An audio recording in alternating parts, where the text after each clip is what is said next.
Assalamualaikum warahmatullahi wabarakatuh. Kami dari kelompok fenomena distribusi akan mempresentasikan hasil diskusi dari kelompok kami yang beranggotakan saya sendiri Syakila Devia Putri, ada Yolanda Saputri, Pega Operativanda, dan Silvi Yunisara. Tujuan dari praktikum kami ini untuk menetapkan kelarutan asam benzoat pada dua pelarut yang tidak saling bercampur, untuk menetapkan koefisien distribusi dari asam benzoat dalam pelarut air dan minyak yang tidak saling bercampur. Dasar teori.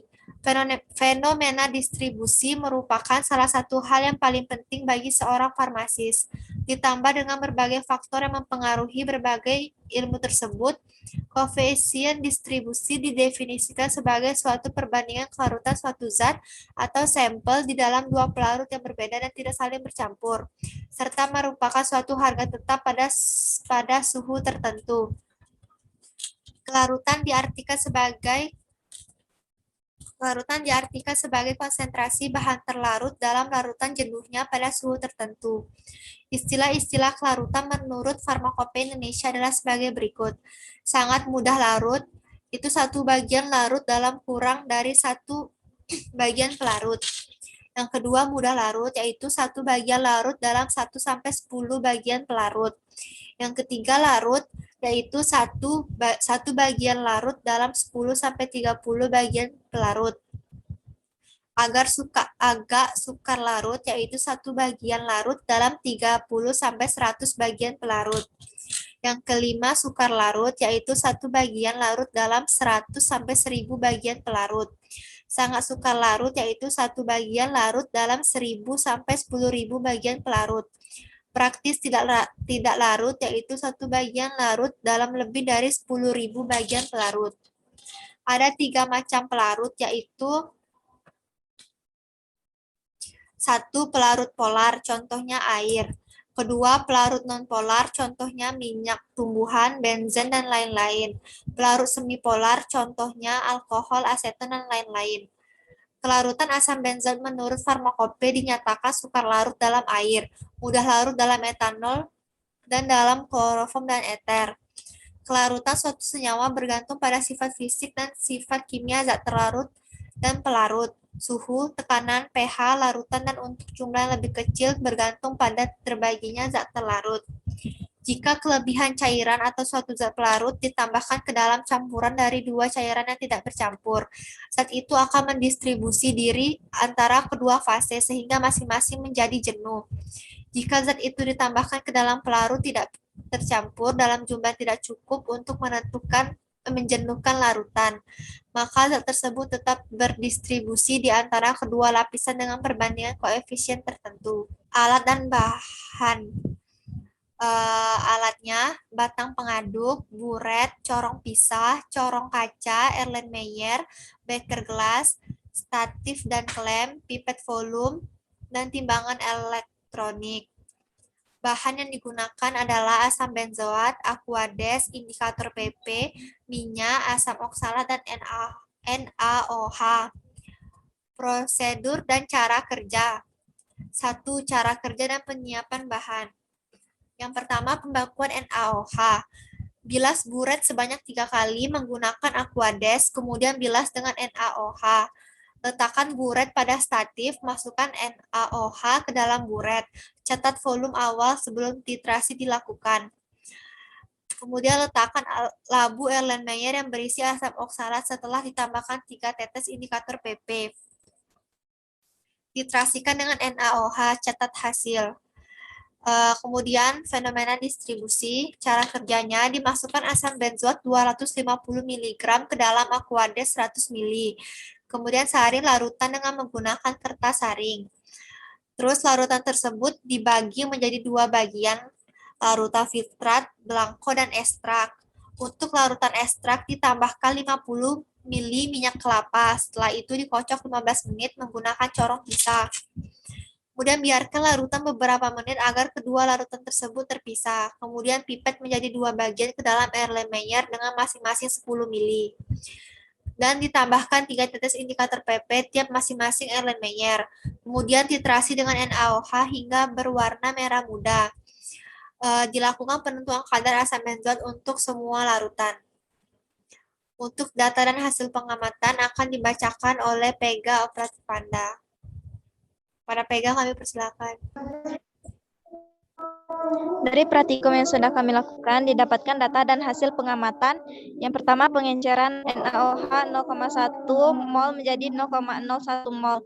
Pengenceran NaOH 0,01 mol dalam 500 ml, yaitu 0,01 mol dalam 1000 ml sama dengan 500 dibagi 1000 dikali 0,01 didapatkan hasil 0,005 mol. Sehingga 0,05 mol dibagi 0,1 mol dikali 1000 menjadi 5 per 0,1 menjadi 50 ml. Selanjutnya di pipet 50 ml NaOH 0,1 mol ditambahkan air at 500 ml. Yang kedua, pembakuan NaOH 0,01 sama dengan 10 ml NaOH 0,01 mol sama dengan 10 per 1000 dikali 0,01 didapatkan hasil 0,0001. Bersamaan reaksi mol yaitu NaOH ditambah H2C2O4 menghasilkan Na2C2O4 di mol NaOH 0,001 dan mol H2C2O4 yaitu 0,00005, di mana berat asam oksalat yaitu 0,0005 dikali MR, MR-nya yaitu 126, sehingga mendapatkan hasil 63 mg. Selanjutnya timbang asam oksalat 63 mg, masukkan ke beker gelas, kocok, kemudian masukkan ke labu 100 ml. 63 mg dalam 100 ml sama dengan 6,3 dikali 100 per 63. Didapatkan hasil 10 ml. Pipet 10 ml masukkan ke dalam Erlenmeyer, tambahkan indikator pipet 3 tetes, kemudian lakukan titik. Hitung volumenya. Volumenya dapat kita lihat pada tabel di mana volume pertamanya yaitu 10 ml, volume kedua 11 ml, dan didapatkan rata-rata 10,5 ml. Volume sama dengan 10 mili. Molaritasnya jadi 1000 per 10,5 dikali 0,0001 sama dengan 0,00952 mol. Untuk yang fenomena distribusi, di sini ada tabel untuk larutan belangko, yaitu asam benzoat yang ditimbang yaitu 250. Volume titrasi yang pertama yaitu 15, yang kedua 20. Didapatkan rata-ratanya jadi 17,5. Untuk tabel larutan ekstrak dan residu, asam benzoat yang ditimbang adalah 250. Volume titrasi yang pertama yaitu 10, volume titrasi kedua 11, berat kertas saring kosong 0,51, berat kertas saring yang sudah ada residunya 0,85. Didapatkan berat residu adalah 0,34. Untuk perhitungan, yaitu perhitungan kadar mol NaOH sama dengan 10 per 1000 dikali 0,00952 sama dengan 0,0000952 mol. Terus beratnya 0,00952 dikali 122 sama dengan 0,0116 gram atau sama dengan 11,6 mg. Untuk perhitungan residunya yaitu residu sampel sama dengan berat sampel dan kertas saring dikurang berat kertas saring yang kosong sama dengan 0,85 dikurang 0,51 sama dengan 0,34. Sampel yang larut asam benzoat awal 250 mg, yang larut 11,6 mg.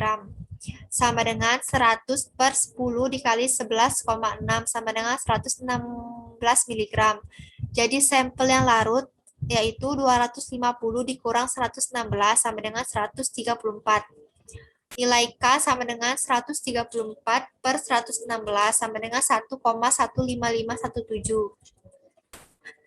Baiklah, untuk pembahasannya, pada percobaan kali ini yaitu fenomena distribusi untuk mengukur nilai kelarutan dua pelarut yang tidak saling bercampur, di mana adalah air dan minyak.